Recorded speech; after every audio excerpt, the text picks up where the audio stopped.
नमस्कार दोस्तों, आप सभी को नवरात्रि की बहुत बहुत शुभकामनाएं। शारदीय नवरात्रि आने वाली है और आज की वीडियो में हम नवरात्रि की पूजन की संपूर्ण विधि जानेंगे। हमें स्थापना कैसे करनी है, पूजा कैसे करनी है, इसकी संपूर्ण विधि आज की वीडियो में मैं बताऊंगी।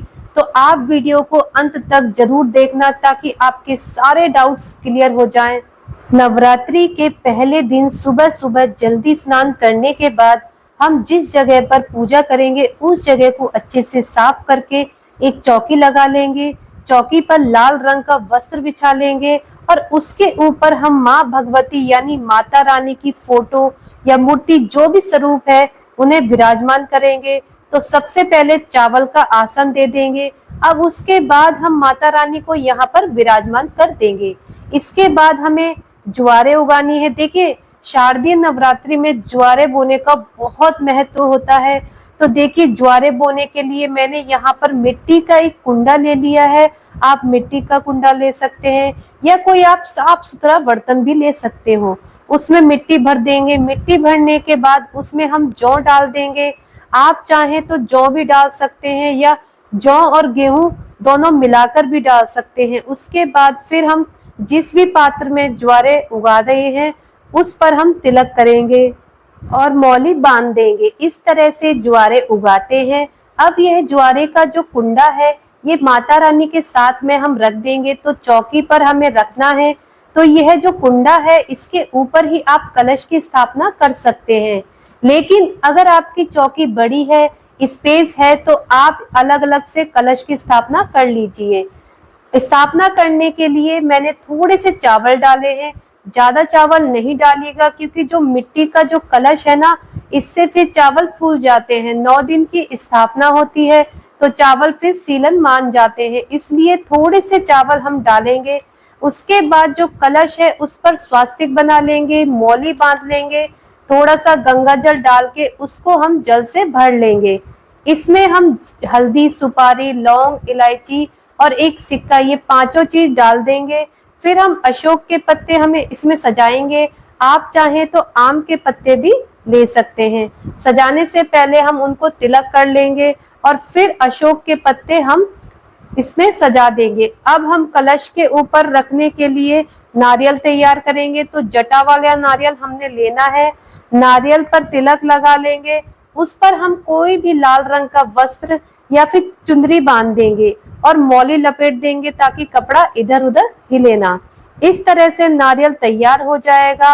अब हम कलश के ऊपर ढक्कन रख देंगे। इस ढक्कन के ऊपर हम कोई भी अनाज डालेंगे। मैंने चावल डाले हैं और फिर उसके ऊपर नारियल रख देंगे। नारियल का मुख जो पूजा कर रहा है उसकी तरफ होना चाहिए। इस तरह से हम नारियल की स्थापना करेंगे। फिर हम थोड़े से चावल का आसन देकर गणेश जी को विराजमान कर देंगे। उसके बाद फिर हम नवग्रह की स्थापना करेंगे। अगर आपके पास नवग्रह यंत्र है तो आप नवग्रह यंत्र रख लीजिए, नहीं तो चावल की 9 डेरी बनाकर उसके ऊपर हम सुपारी रख लेते हैं। अगर आप चावल नहीं रख पाते तो सिर्फ 9 सुपारी भी आप रख सकते हैं। तो यहाँ पर हमने सुपारी और चावल रखे हैं, नवग्रह की स्थापना कर ली है। आप चाहें तो 16 मातृकाओं की स्थापना भी कर सकते हैं या फिर माता रानी में सभी माताओं का रूप विद्यमान है तो आप माता रानी के रूप में सभी का पूजन कर सकते हैं। तो यहाँ पर हमने स्थापना कर ली है। उसके बाद हम देसी घी का दीपक जला देंगे। नॉर्मल देसी घी का दीपक जलाया जाता है। आप चाहें तो अखंड दीप भी जला सकते हैं।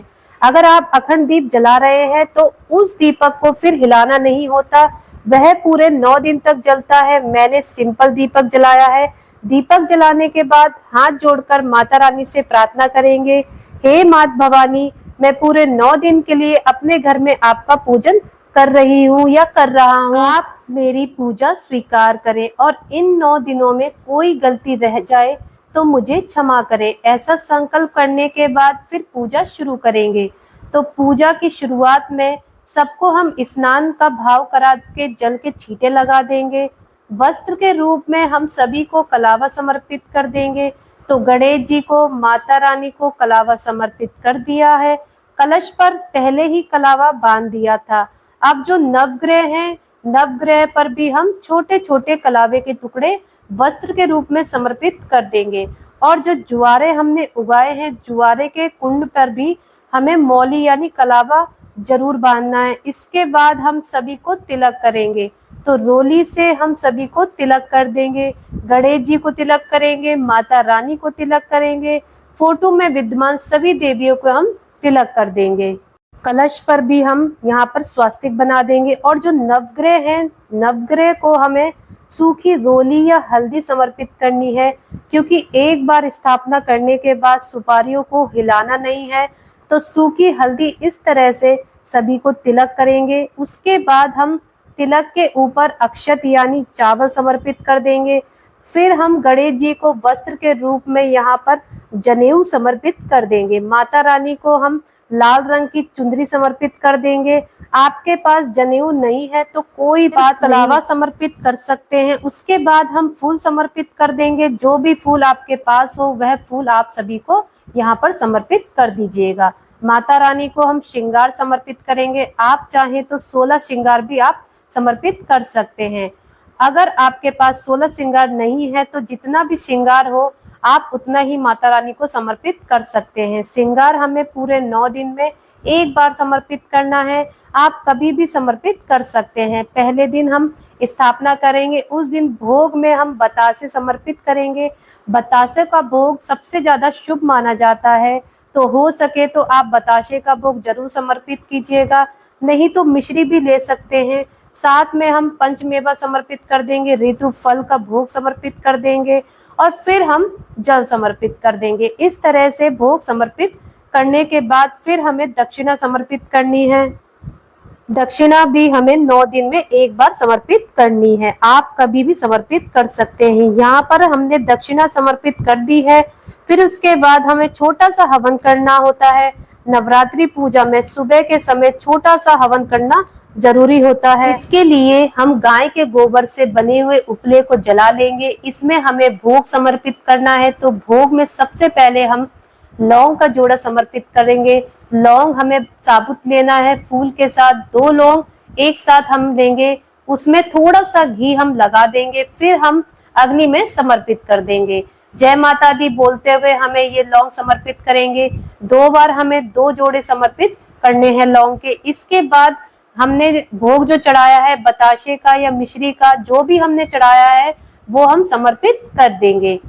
अग्नि में जो हम भोग समर्पित करते हैं वो सीधा देवताओं को मिलता है, इसलिए नवरात्रि में अग्नि में भोग जरूर समर्पित किया जाता है। उसके बाद थोड़ा सा कपूर डाल देंगे ताकि अग्नि अच्छे से प्रज्वलित हो जाए। ऐसे भोग समर्पित करने के बाद थोड़ा सा जल अपने हाथ में लेंगे और हवन के ऊपर हम फिरा देंगे। इस तरह से हवन पूर्ण हो जाएगा। पूरे 9 दिन तक रोजाना सुबह सुबह हमें ये हवन करना है। और इसके बाद धूप दीप से हम बहुत ही प्रेम पूर्वक माता रानी की आरती करेंगे। पहले हम गणेश जी की आरती करेंगे, उसके बाद हम माता रानी की आरती करेंगे। आरती करने के बाद हाथ जोड़कर माता रानी से पूजा में रही कमियों के लिए क्षमा याचना करेंगे और अपनी मनोकामनाओं को पूर्ण करने के लिए माता रानी से प्रार्थना करेंगे। इस तरह से नवरात्रि के पहले दिन की स्थापना और पूजा पूर्ण हो जाएगी। पूजा करने के बाद जो हमने ज्वारे बोए हैं वो हमें सींचने हैं। तो देखिए, ज्वारे में हमें 2-3 दिन तक हमें सीधा जल नहीं डालना है। पहले हम थोड़े से जल को हाथ में लेकर इस तरह से जल के छींटे लगा देंगे। छींटे लगाने हैं हमें 2-3 दिन तक, जब तक ज्वारे थोड़े से ऊपर ना आ जाए। उसके बाद आप सीधा सींच सकते हैं। तो पहले हम ज्वारे सींच देंगे। ज्वारे सींचने के बाद जो जल का लोटा है वो हम सूर्य देवता को अर्घ दे देंगे और जो भी भोग प्रसाद हमने चढ़ाया है वो भोग प्रसाद पूजा के तुरंत बाद हम उठाकर घर के सभी सदस्यों को बांट देंगे। इस तरह से हम नवरात्रि के पहले दिन माता रानी की स्थापना और पूजा करते हैं। दोस्तों, नवरात्रि पूजन की ये सरल और संपूर्ण विधि है। आपको ये संपूर्ण विधि कैसी लगी कमेंट करके जरूर बताना। अगर ये वीडियो आपको पसंद आया है और वीडियो आपके लिए थोड़ा बहुत भी यूजफुल हो तो मेरी वीडियो को लाइक जरूर कर देना और मेरे चैनल को सब्सक्राइब जरूर कर लेना। मिलते हैं अब अपनी अगली वीडियो में, तब तक के लिए जय माता दी, धन्यवाद।